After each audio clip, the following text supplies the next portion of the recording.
So again, welcome to OneShul. Welcome to our first class, Jew Curious 101, covering basic big topics in Judaism. This is a three-part series. So the first part is on God, and then we're going to have another section on Torah and another section on Israel. But tonight we're going to focus entirely on God.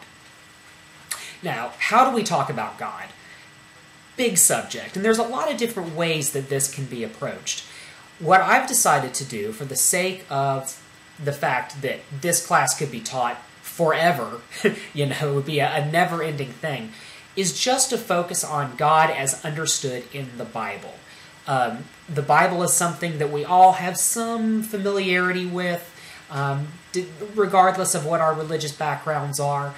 So I think that that's a really good place to start. We'll talk about Kabbalah, and we'll talk about sort of rabbinic traditions and some of the newer ideas that have come out, newer being the past 250 years of human history, about sort of God concepts in Judaism. But for the most part, we're going to really sort of stick with these ideas about God as understood in the 5 books of Moses, but then in the rest of the Hebrew Bible as well. So again, welcome everyone, Dwayne, Rebecca, everyone who is here. It's so great to see you. So again, as I mentioned, you'll see above the chat, download the notes from tonight's presentation. If you click on that link, that'll give you the notes, or you can look below the chat room and the notes are there.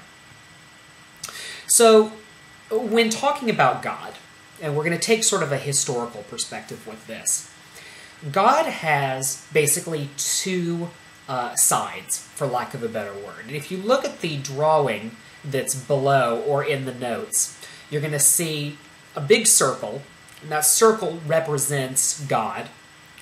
And to the right, you'll see personal God, and then below that, if you scroll down just a little bit, you'll see transcendental God. If you were to take all of the different manifestations and all of the different understandings of God and to try to put them under two big sort of headlines, that could pretty much be the easiest way you could do it. You have a personal God who the rabbis say is so close that he is by your bedside, and then you have a transcendental God who, if you are looking at the stars and you get that sort of choked up sense that there's something bigger in the universe, that's what the transcendental concept is. And there's a lot more details to that, but that's really the broadest approach that you can take to God in the Jewish tradition, that you have these two sort of approaches. Kabbalah focuses very heavily on the transcendental. The earlier parts of the Bible, of the 5 books of Moses, particularly in Genesis, tend to talk about this God who is very physically present. So I would make the argument that there is a tension there. And scholars and rabbis and thinkers have spent a long time trying to figure out how can God be very personal and yet very transcendental? How can God be so close and yet so far away? And really, what we're going to talk a lot about tonight is that tension there, of how that can work and how have generations of Jewish people tried to reconcile that concept. You start at the top. You're going to see personal L, Genesis through Isaac. Now, when I was putting this presentation together, I started thinking about how God is understood, for lack of a better word, chronologically, in sort of Jewish thinking, and taking a particular focus on the Chumash, on the Tanakh, the Hebrew Bible.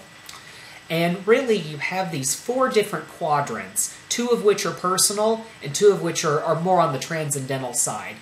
Now, this is not to say that for a certain part of history, God was just personal and then all of a sudden became transcendental. There's little bits and pieces everywhere in the Bible where you'll see God as being more transcendental or being more personal. But if you were to take it on whole, there really seems to be an evolution in the understanding of God's nature.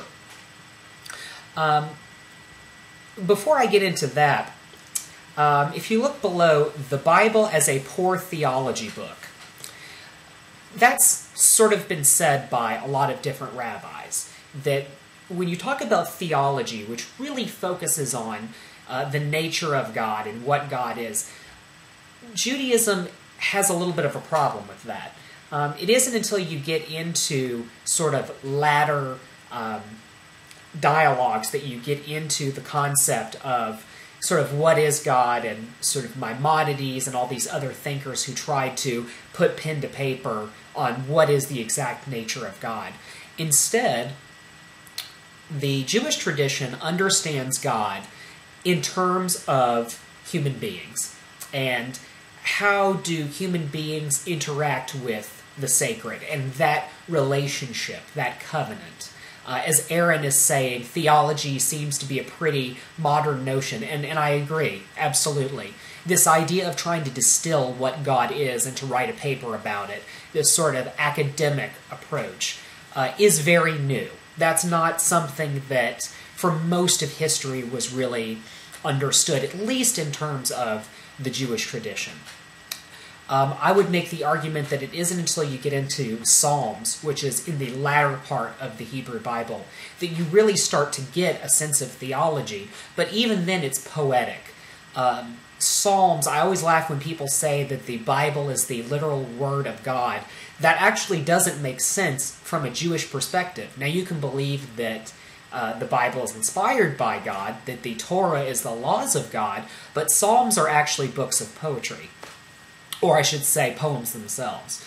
So in there you find poetry about God and these sort of metaphors for what God is, but really, as Aaron said, theology as an academic understanding of God really is something that didn't factor in until later in the Jewish world. So let's talk about this idea of the Bible as a poor theology book. And so we have Genesis. There's no beginning without God.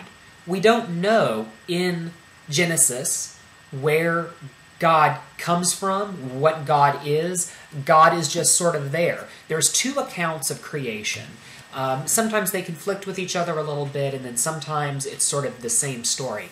But in general, it's taken as granted that God was just there. We don't know how God got to be there. So from the beginning, and Genesis or Bereshit or Bereshis, however you want to pronounce that in Hebrew, literally just means beginning. The beginning is understood that God was already there.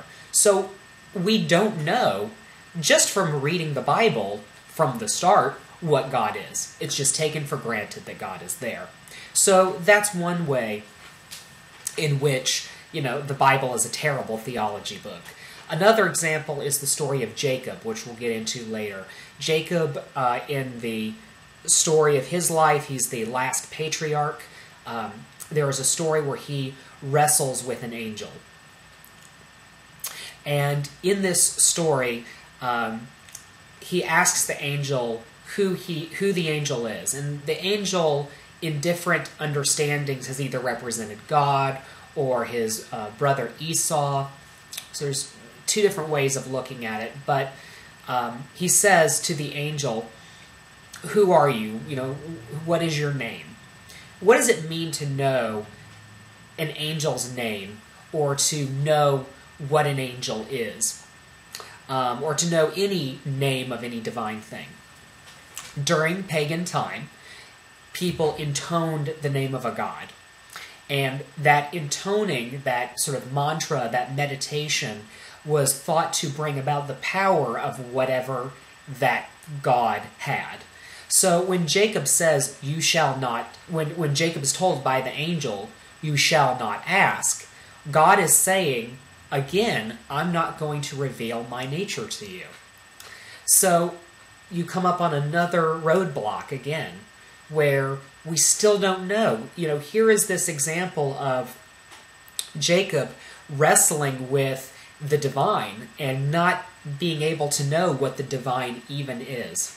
So it's another example of God, through this story, sort of saying, no, you can't know me. You can't know my nature.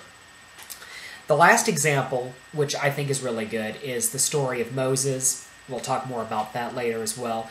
God's name, I am that I am. Aheya Asher Aheya. This is basically an idiom or a riddle of deliberate misunderstanding. I am that I am doesn't actually mean much. Now, you could also say it means everything. But if you were to come to me and say, hey, what's your name? And I said, I am that I am, that wouldn't make any sense. You would think I was sort of putting you on. And that's another example of God sort of saying, no, you cannot know me. It's continuing to revert back to that sort of pagan concept. So, getting into it about sort of the truer evolution of our understanding of God, we start at the top right here. We get into the very personal God, or as I said in the circle here, the God circle, personal El. Now, why El? El sounds familiar, right? Elohim. Ring any bells, maybe? El was a Canaanite god, and Canaan was the original name of what we now today call Israel, the Promised Land. There was a god named El, who was part of the pantheon of Canaanite gods, and they acted in a very similar way as gods did in different areas. He was sort of a shadowy figure, very mysterious, and Abraham is the one who recognized this El. El was the name that he called God. So when you talk about Abraham having a covenant with God, he had a covenant with El. Now, does that mean that Abraham was a pagan? No. His worship, his adoration for God, was to the one God, El. But he used that name anyway. And it makes sense.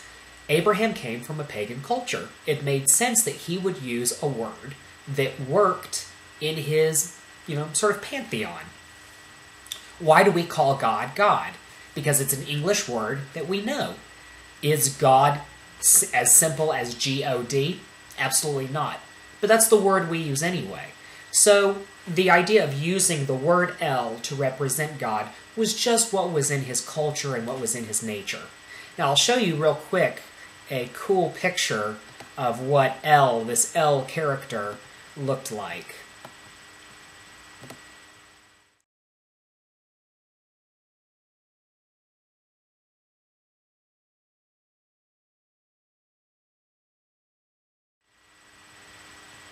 Pretty crazy looking to think that at one point that would sort of become our God concept, but that's an idolatrous version of the Canaanite god El. This is not the same God concept that Abraham had, but it is where Abraham's concept would have come out of. And Noah Bear's mommy says, looks like an alien. Yeah, absolutely. And Gabe, yes, that was a hat. I believe. I could be wrong about that, but my understanding is that that is in fact a hat. Now, what is El? What does El actually mean? If you look at the stories that are told from Genesis through Isaac, God is a very personal God. God interacts physically with people on a very one-to-one level. If you look at, and you could say, the Noah story, that's a transcendental God, things like that. It's not quite, because it has that one-on-one nature. God is said to have walked in the Garden of Eden. And there are some translations to say that God didn't physically walk on two legs, that it was more of a soaring over. But nonetheless, it was sort of understood in those stories that God was very sort of present on earth. God is said to have, shared the angelic figures of the early patriarchs were said to have shared meals, with the patriarchs. So this is a God that is very physical, very present, and very sort of human-like in nature. We still have the divine creator, don't misunderstand. pagan gods, even though they were sort of anthropomorphic, were very human in nature, they still did crazy, mysterious, god-like things. But it's really not the same God that we understand as God now. It's a very, very, very personal God, and it is the God specific to that family. So you have the covenant that Abraham has with his descendants. This relationship is a choosing of God, the choosing of the El figure as the central God of worship for that family, and at the exclusion of other gods. This makes a lot of sense to be something that would pop up as early monotheism. Jews did not invent the concept of having one God to worship. It actually started in Egypt. The only difference is the evolution of our monotheism led to ethical monotheism and universalism, the idea that there is one God who intervenes and interacts and is the creator of the world on behalf of all of humanity. But this God is a familial God. This is I would say, like a genetic God, a patriarchal God, who is focused on the needs of one family. So then we move, if you go clockwise to the right, still within the personal God pantheon, we have the Jacob story. Jacob wrestles with the angel. He asks, "What is your name?" And he actually specifically says, "Bless me." And the God says, this God character, this angel character says, "You shall not ask." So what's interesting here is that you still have this physical contact with the divine, understood that an angelic figure would be an emissary of God. This angelic figure would represent God in a lot of ways. The fact that this angelic figure refused to give his name, this is where you're getting into something a little bit bigger. You're going beyond just the individual and the family, and God is starting to reveal God's self as being more mysterious. What does it mean that God is more mysterious? God has lived up to God's promises in every single way, in every single story up to this point. So, in the story of the Garden of Eden, God says, if you eat from the tree of good and evil, you will obviously know truth, and you will be banished from the Garden of Eden. So you have a direct sort of causal situation, a direct relationship. There's nothing hidden there. The Noah story, God says, "Make the ark, I will save your family." Sure enough, the whole world is destroyed by a flood. Noah survives. So it's a direct, very human-like relationship. All of a sudden with Jacob, something different happens. It's as if the divine has to hide itself. The divine is actually starting to put up this front of, "You can't know me." So we're starting this cycle now of transcendence, of something which is beyond the familial and beyond our control, frankly. If the story had ended with God saying, or the angel saying, "Well, my name is XYZ," we would look at things a lot differently than we do. So it's sort of an interesting idea there, that this one particular situation really marks that shift from sort of the El concept to what I'm calling the Elohim concept. The idea of the pagan god who is picked as the center of worship to something which is more mysterious and, with, for lack of a better word, more divine. So, recapping that idea, pagan god, center of worship, not exactly the type of God that we have now, but still monotheistic, and then moving into something which is more transcendental. Dwayne makes a great point. The name that can be named is not the eternal name, and he pointing to Taoism, and that makes a lot of sense. It's very true. You're starting to get into this concept of eternity, which is a big deal. This is a marked shift, and we don't really talk about that being such a big deal, and we really should when we do Bible study talk about this moment as being really spectacular, that all of a sudden God is starting to reveal God's nature to us, unfortunately as being very mysterious. I would make the argument that had God not become more mysterious, God would not be worshipped the way that we have God today. Basic example, very few people worship the pantheon of the Greek gods or the Roman gods, which were basically the same thing. Very few people genuinely worship the gods of the Egyptian pantheon. Now, maybe culturally, some people hold on to that. You'll go in people's homes and they'll have these sort of statues and things like that. But I think very few people believe that, Ra is this Egyptian god that is true and real. You don't really see that very much. You don't see anyone worshiping Baal or any of these other sort of types of god. So it's a very sort of interesting, marked shift where we're really moving away now from the physical God that can be made into a graven image and into something that's more beyond. So then we get into the Moses story. Up to this point, the narrative in the Bible has been about a family, and the family's God: Abraham, Isaac, Jacob, Sarah, Rachel, Rebecca, and Leah. That's the family story. That's the patriarch story. We're now moving into a new situation, which is the God of Moses. This is when we have another marked shift. At this point, we still have this El type of God, although he's a little more mysterious, a little more far away. All of a sudden now we have I am that I am. He Asher He, or Yud He Vav He is how it's spelled in Hebrew. I am that I am, or I will be what I will be. There's a lot of different ways to translate that poem. So this is a completely different understanding of God than even what Jacob had.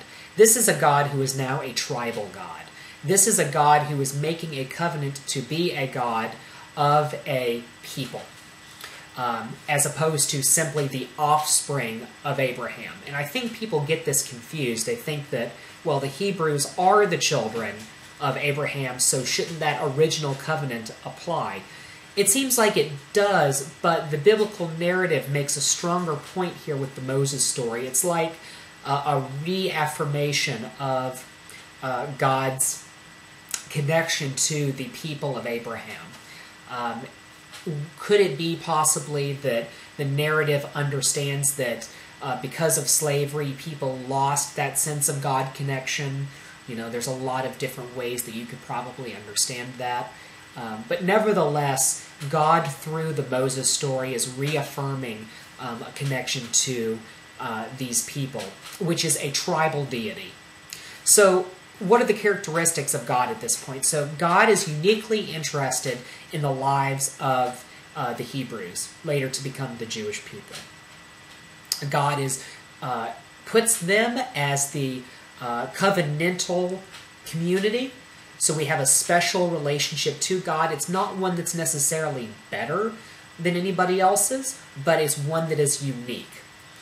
God offers to free the Hebrews from slavery, and in return, they will have this covenant, which involves the mitzvot, the commandments, or, for lack of a better word, the religious practices of Judaism.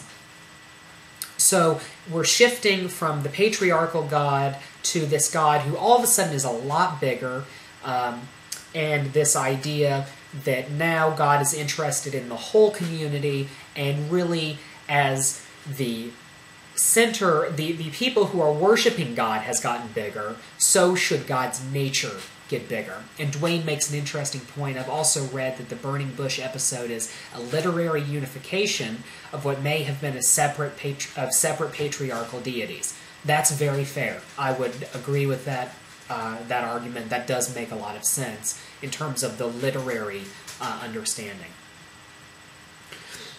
So now we have this idea of a God who is the God of a people as opposed to the God of a family. So what is that God going to look like? that God is going to be much larger, is going to act in much larger ways. So you can make the argument that destroying the world with a flood is a big thing. But this is special because God is actually affecting other parts of creation unique from the Jewish people. So you have the Egyptians who are chasing after the Hebrews as they are crossing the Sea of Reeds. There's a mistranslation. People think that the crossing was the Red Sea. It's actually not. It's the Sea of Reeds. So you have the Hebrews crossing. God kills the Egyptians. This is very different than a Noah type of story where God pronounces judgment on an entire people. The only exception to this is the story of Sodom and Gomorrah, which is an earlier story. But then you're still dealing with a family at that point. God rescuing the family as opposed to rescuing a whole people. So that's where we can see this marked shift, where God is really caring about what it means to be a people and what it means to be a community, and is pronouncing judgment on tribes based on their treatment of the Jewish people, of the Hebrews, I should say. So this is a very big shift. What's going to happen now at this point, as we go through the stories of Moses and the wandering in the desert, is some different shifts in God's nature. God is still focused heavily on the unity of the Jewish people, the idea of all of us living under mitzvot, living under commandments. The argument has been made that the Deuteronomist texts were written by people who really wanted to uphold the temple and temple sacrifice. Back in biblical times, this would have been the Sadduceic or the Sadducees. For some of our Christian friends, you may have heard, the Sadducees versus the Pharisees. The Sadducees were the temple priests. They wanted to uphold the temple sacrifice. The Pharisees were the rabbinic party, or what would later become the rabbinic party, who were interested in more of a sort of synagogue type of system like what we have now, more of a Talmudic understanding of God and of practice. But nevertheless, this Yud-He Vav-He God is very tribal and is very focused on unity. What's going to happen next, once we get out of the time of Moses and out of the time of Joshua and Judges, we then move into the Prophetic Age. And the Prophetic Age is where we get a lot of our God concept that we have today. So a beautiful example of that is the story of Elijah. So Elijah, who was one of our prophets, is really angered by the fact that Baal worship has become in vogue and has become popular. So he sets out a challenge, which is that the worshippers of Baal should make it rain on Baal's part. Offer a sacrifice, and if Baal is God, then it will rain. And Elijah offers his own sacrifice to the Hebrew God, and sure enough, the Hebrew God wins. So we have this story where all of a sudden the Hebrew God is winning over other gods. Now, does that, I'm going to get a little pop quiz, does that sound like anything that happened in the Moses narrative? Is there a situation where there's a challenge like that? I'm going to leave that open to the floor if anyone can think of. When has there been another challenge similar to that? And I'd love to say that you win a prize, but you honestly don't. I don't have a prize to offer you other than, there you go, Gabe got it. It's Aaron's staff versus the magicians. So there's a story in the Moses narrative of Moses having his staff, and he throws it down. He's in the Pharaoh's court, and he throws it down, and it becomes a snake. And Pharaoh says, well, my magicians can do that. And so the magicians throw down their staffs. They become snakes. And what happens? Gabe, do you know? Does anyone know what happens to these two snakes? You've got the Moses snake, and you've got or the Hebrew snake, I should say, and you've got the Pharaoh snake. What happens? Does anyone know? I'll have a sip of my coffee while y'all type it out. There you go. Great. So Ms. Trish gets it. Moses' snake swallows the others. Okay? So think about that story in context to Elijah. In Elijah, you have something different. You have a similar challenge, but the Baal god, the god of the Baal worship, isn't able to make it rain. If God had the same nature in the Elijah story as in the Moses story, the story would work differently. Maybe it would rain, but the Hebrew God's rain would be better in some way. Or maybe Baal's rain would be blood. Or maybe it would only barely rain, whereas the Hebrew God would make it flood again, or something like that. You would have that kind of story. You would see the pagan god and the Hebrew god more at an equal level. You'd see the powers being a little more equal. Elijah is a marked shift in thinking, which is God is God. This is when we get into the idea of a universal God, that there is only one God and that is the God of all people. That's really where we get the God understanding that we have today, this sort of universal concept of a God who is the God of all nations. And that's a very dramatic point, because you're moving from a God who is solely the domain of the Hebrews to a God who is the God of everyone, but the Hebrews have a special relationship to. So this is a really big deal. Elijah has really done something here that has never been done before, which is really showing the majesty of Hashem, the majesty of God as being a lot larger than any sort of pagan understanding. Is this to say that something is wrong with paganism? What's interesting is that in sort of pagan worship, and this is why it all goes back to Abraham. This is why Abraham called God El. Abraham travels to Canaan, and of course the name he chooses is El. That's the God of Canaan.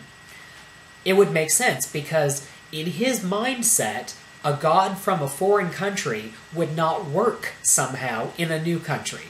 So you have, as an example, the Greek and the Roman gods. They're basically the same gods. So Apollo is Jupiter, Bacchus is Dionysus. They just have different names, and the narratives are a little bit different. But they have similar domains, similar powers. But the Greek god is not going to work in Rome, and the Roman god is not going to work in Greece. Now with Elijah, you have something special. You have this idea that none of that matters, that God works in all places. And that's a really spectacular idea. It's really the biggest point that you can get. It's really where monotheism, as we understand it today, starts to really take hold. It's also, if you think about the idea of the Shema is the central prayer in Judaism. It actually comes from Deuteronomy, so it's an earlier piece, but it's the idea of Adonai Echad, that God is one. The oneness of God, as understood in the Moses story, is the idea that there is one God who is exceptional to the pagan gods.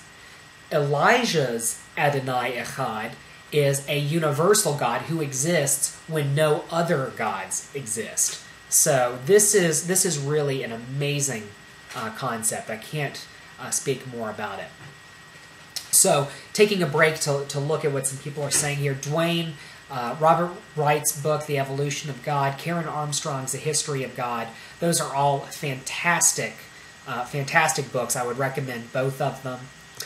In addition to that, if you go on topdocumentaries.org, you'll find some other really great documentaries. One of them is A History of God, which is based on Karen Armstrong's book. Also, if you go on PunkTorah, and you do a search for documentaries, we have a whole section just of documentaries about Jewish history and the evolution of God and different God concepts in Jewish thinking. So when you get a chance, please go on PunkTorah and find some of those documentaries, because they're really spectacular. And if I can sort of coordinate it in my typing, I'll post a link to it. Ms. Trish asks, so the perception of God by the individual defines who God is? Well, that's a good question, because can God be defined? That's a tough thing. It's hard to define God. And as Dwayne is saying here, you can't do it objectively. Absolutely. I would agree with that. At the same time, we need to be able to have some kind of language with which to talk about God. That's why if you look at, again, the idea of theology, you're really not going to get into theology blatantly until you get into Psalms. And it would make sense because Psalms are poetry. So I'll give you a great analogy with this. Atheists will make comments about, how can you believe in God and all of that stuff. So I don't know if this is in the book version, but I know it's in the movie version of Contact, which was a book written by, oh gosh, the name escapes me all of a sudden. Oh gosh, I can't believe that his name just completely dropped out of my head. Anyway, great book written by a physicist. Can't remember his name. Anyway, so the book Contact, a movie was made based on it, and there's a character who is a preacher, and he's asking this question up to an atheist about, do you believe in God? How can you not believe in God? And she says, well, prove that God exists. So he says, all right, do you love your father? Or did you love your father? Her father had passed away. And she said, yeah. And he said, okay, prove it. And so that kind of way of asking a question as a way of proving something, the use of metaphor, that's really the only way you can get into theology. And that's the way the Bible seems to approach it. That these kind of deep theological questions are not something that should be pinned to paper and drawing the diagrams and all of that, but instead it's something that should be felt. If you look at the prophets in the Bible all had some sort of physical affliction that came along with their prophecies. I think it was Jeremiah had headaches. Elijah had these huge visions. So you're talking about this very sensory, physical thing. I believe it was Jeremiah who said that the sort of awe of God was so profound that he found himself physically ill. It's the tremendous, overpowering, awful, not awful in terms of the, but awful in terms of full of awe, that really can't be expressed with 1 + 1 = 2. It's really the poets and the artists and the musicians, which is what Psalms is. It's art, it's music, and it's poetry. Really, they're the ones who are going to take the ball and run with it. So, now that we've talked about sort of this 4-quadrant understanding of the evolution of God, let's define God as we understand God now, as best as we can. So what I've done, if you look at your notes, it's the bottom 3, these bottom 3 bold points. So first we have God as the only God. This is the Echad God. Echad is the Hebrew one. So you listen to the Shema, our central prayer, Shema Yisrael, Adonai Eloheinu, Adonai Echad, God is one. As I mentioned before, the Moses snakes versus Elijah's rain, getting into this idea of the universal God, of the one God, God's oneness, God being both in nature but beyond nature, and all of those different understandings. And still yet, God is greater than all things. God can be in nature, God can be a physical actor in the world, yet God can also be completely and separate and apart. The sort of second category that God dwells in is the divine justice and commandment giver. So God is the judge of all of Israel.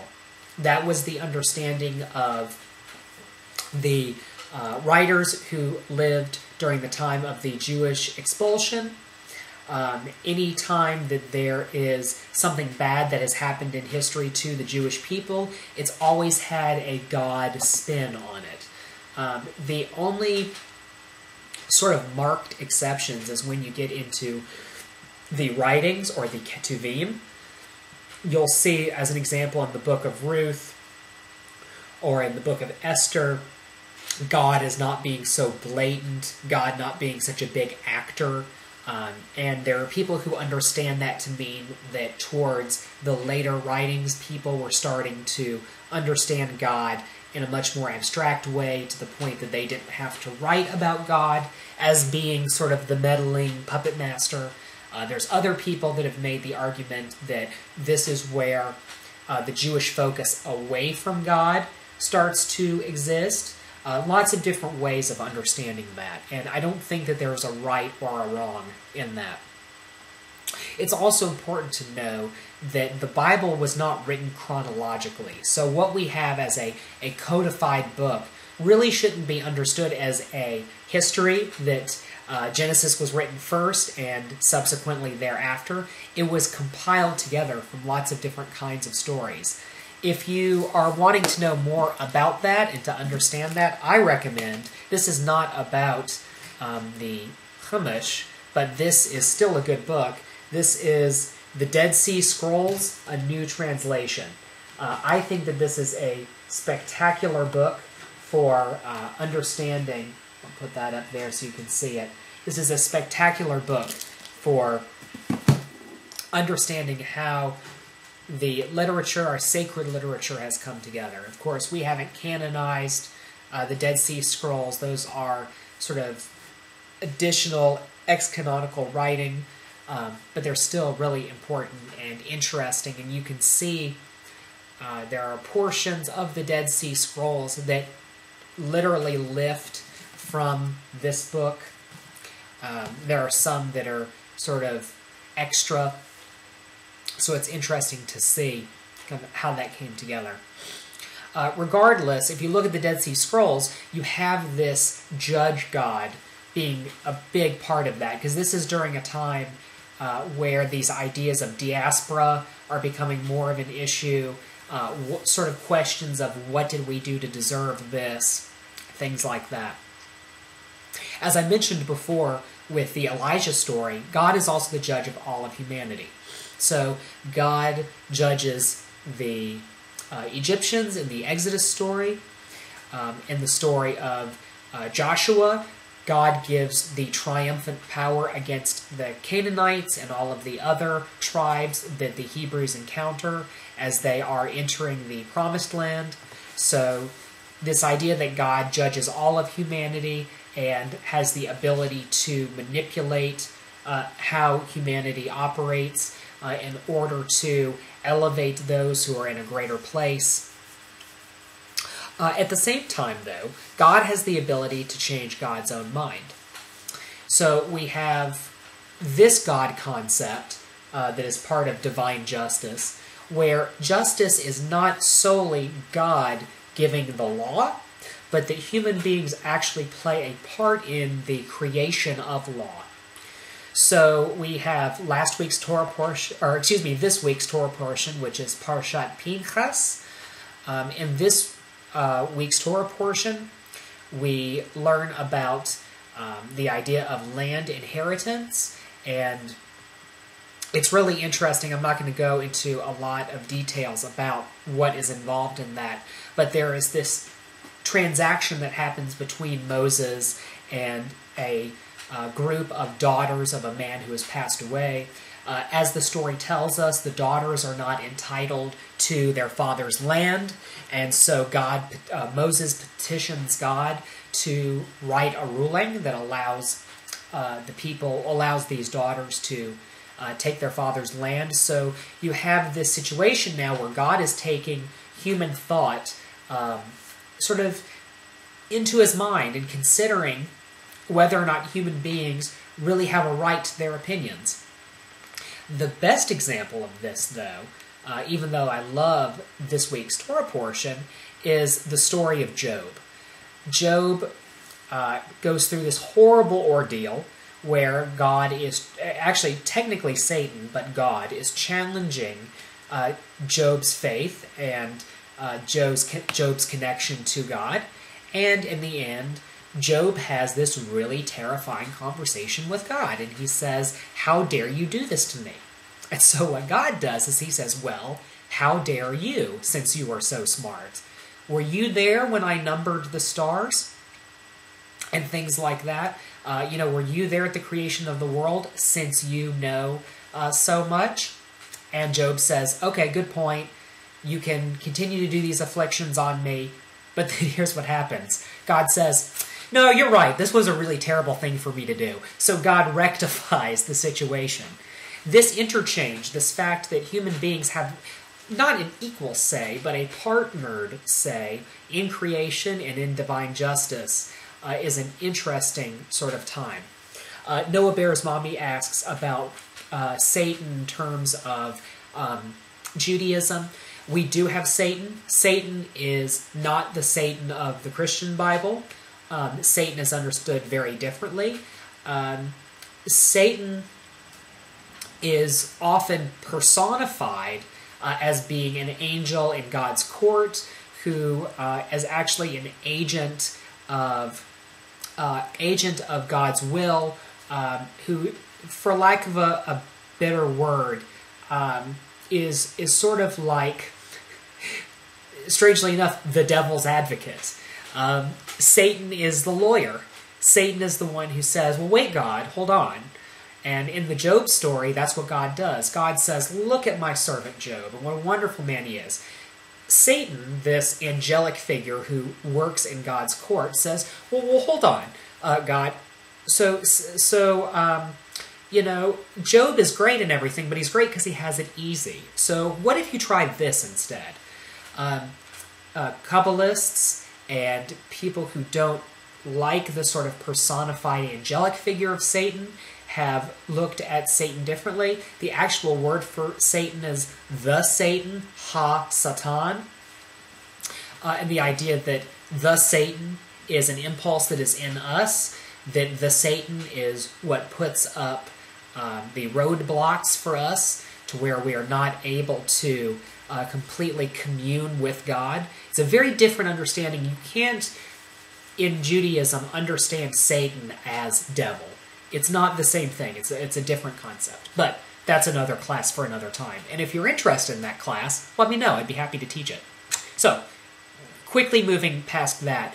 Nevertheless, Job and in the story of Pinchas, we have this idea of us being partners with God. Partners in creation.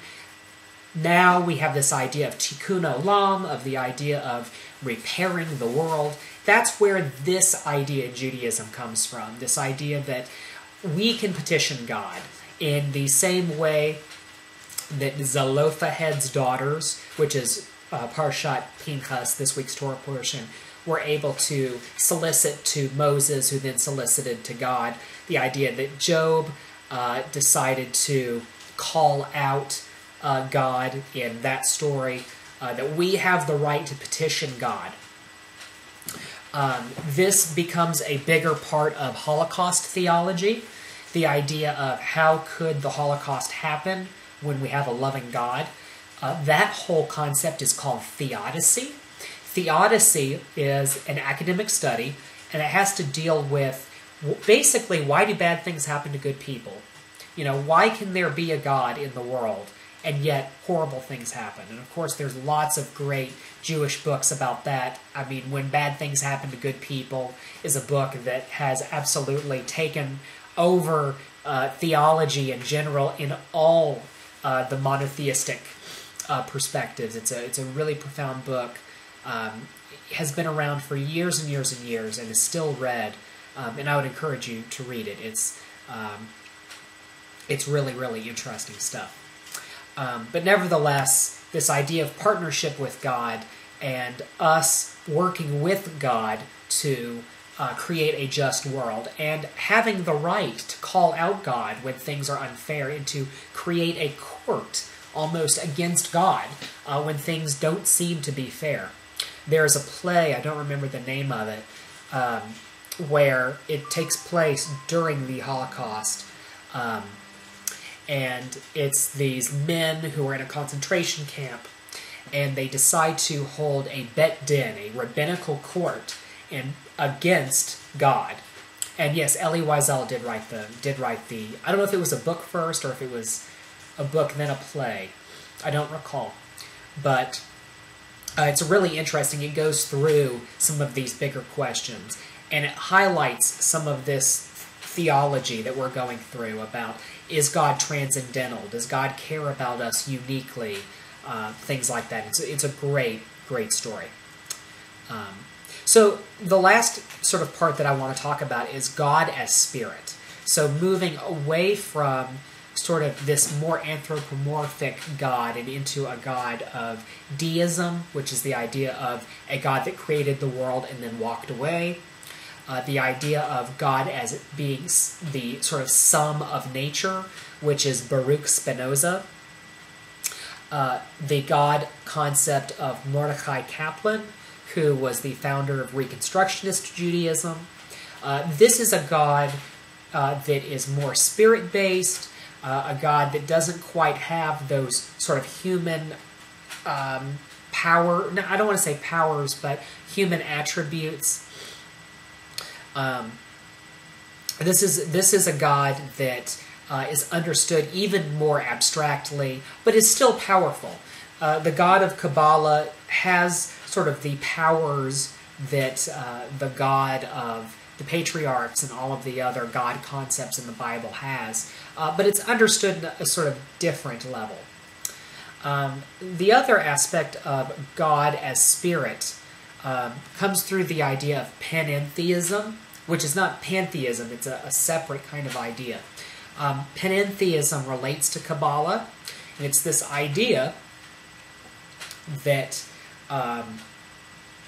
when we are practicing God-like behaviors, so in Judaism we would call those the mitzvot, the mitzvahs, the covenants, we are sort of broadcasting godliness up to God, and then God is then pushing back that godliness, and that is where we are living within the sphere of God. So it's a shift in thought process from God to godliness.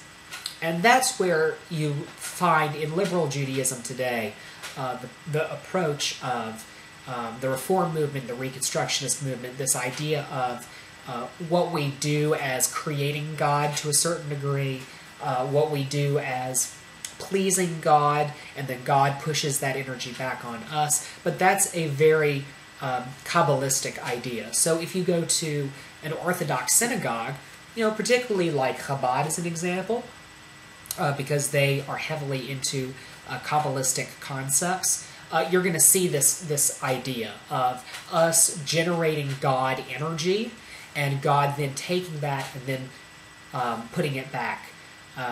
There's the idea of the blessings raining down on us. And the idea of, rain comes from the sky, and we're on the earth, so we are projecting the mitzvot, we are doing our acts of goodness, of godliness, and then God is essentially capturing that and pushing it back down on us. Another concept in the God as spirit is that God is broken into all of creation. That gets into panentheism, the idea of everything is God, and that when we do good acts that we are actually helping to unify God in a greater way, that we are actually the agents of oneness, the agents of echad. So that's another sort of way of approaching Spirit God. So we're kind of running out of time here. Real quick, if anyone has any questions that they'd like to ask, we've got all kinds of great dialogue going on here. So I don't know if anyone has questions for me specifically, but while you're typing those questions, if you have any, I'd really like to encourage you to get involved here with OneShul. Send me an email, patrick@punktorah.org. That's a way to get in touch with me if you have any questions, if you'd like to volunteer. We're always looking for help. You don't have to be a class leader like me. There's lots of different ways that you can participate. In addition to that, as I mentioned before, we rely entirely on donations as our ability to survive. I don't want to have to charge money for classes. I want this to continue to be a free service because it's something that needs to exist. Unfortunately, we can't do it completely on a zero budget, so we do need help. $10, $5, $18, whatever is available to you. I don't want you to go. It actually says in the Talmud to not give more than you really can. That may seem like a noble act, but that makes life harder on you, and I don't want that. But if you can help, we'd really appreciate it. And PayPal is the easiest way to do it. You can also send a check if you're interested in doing that. A check would be made out to PunkTorah. That's 440 Yonah, which is ironically the Hebrew name for Jonah. Yonah Avenue, that's Athens, Georgia, just like Greece, 30601. So, questions? Noah's Bear Mommy asked, how is the God Project interviews going? They are going great. We are actually looking for more people to interview. So the God Project is a documentary we're putting together. We are interviewing Jews of all stripes and colors and asking questions about this very subject, God. We're doing a lot of our interviews over Skype. So if you have Skype or would like to download it, it's free. And then we can interview you that way. So Skype, I'll type it in here in case you're not familiar, SKYPE. It's sort of a teleconferencing software that's free online, and we use that to interview people. We're available just about any time. In addition to that, we have locations that we're going to. So if you go to the G-D godproject.org, or as Michael likes to say, the God Project with God spelled the Hebrew, God spelled the Jewish way. You can see that. You can learn more about that. You can watch some videos, things like that. But yeah, it's going great. It's wonderful. We're getting lots of great people who are interested in being interviewed. So it's a profound thing.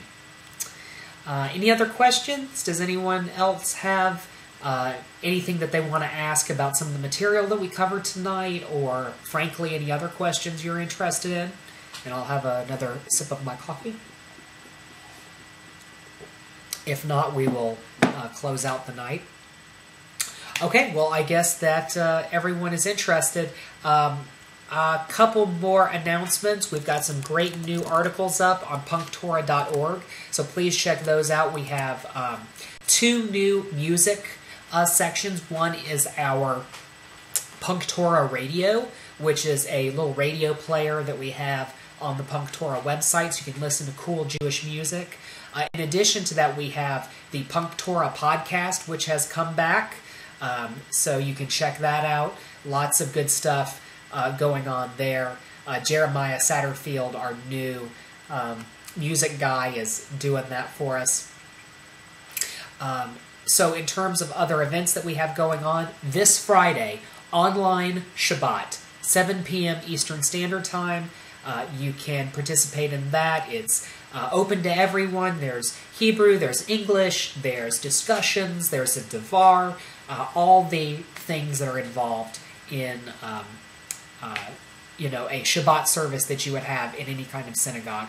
And that's something important I want to say real quick before I finish announcements. This is a synagogue. We offer the exact same things that a brick and mortar place does. Yedid Nefesh, yeah, the whole deal. We offer all the same services. And I would make the argument that what synagogue can you go to in your pajamas? What synagogue can you go to if you're homebound, or that you have your kids and there's no one to babysit them? What synagogue can you go to where you're not Jewish, yet have an equal place? What synagogue can you go to when you're out of town, when you're serving in the military, things like that? Well, OneShul. So that's a really, really great thing. Yes, Jared, we are using the new Siddur. That's going to start this Friday. We have a new Siddur that's come out. You can get that on moderntribe.com. You can buy a physical copy that way. You can also get them on Amazon and Barnes & Noble if you want e-versions. So let's see, what else? So we talked about the radio. We talked about the podcast. The 15th is Kabbalat Shabbat this Friday. Our next Jew Curious class is going to be next Tuesday, 7 p.m., same deal. We're going to be talking about Torah. What is Torah? What does Torah mean? How can we talk about Torah today? What are some different ways of understanding Torah, etc., etc.? So I hope everyone will come to that. And last but not least, let me know how I did. I'd love to hear your feedback, positive and negative. I want to hear negative feedback. I want to know what I can do to get better, to make this better. So one last time, I'll send you my email address, patrick@punktorah.org. Let me know how I did. Comments, criticisms, praises, whatever you have are welcome. Please know, however, if you say anything particularly nasty, I will forward the email to my mother, who will promptly track you down and beat you to death. No, I'm just kidding. But anyway, so send me an email. I'd love to hear from you. And again, thank you so much for participating with OneShul. I'm going to stop the broadcast, but I'm going to stay in the chat room here if you have any questions you'd like to ask me or anything you'd like to talk about. I'm also available via Skype and via phone. I know sometimes people want to ask questions, but they want to do it in private. So I'll be available in that way as well. So you can call me. You can also Skype me. I'll open up Skype right now. My Skype name is PunkTorah, shockingly enough. So get in touch with me if you want to chat for the next 10-15 minutes. I'll be online here, or you can call me or Skype me, and we will do that. So again, thank you so much. Thank you for coming. And as God said to Abraham, go forth and be blameless.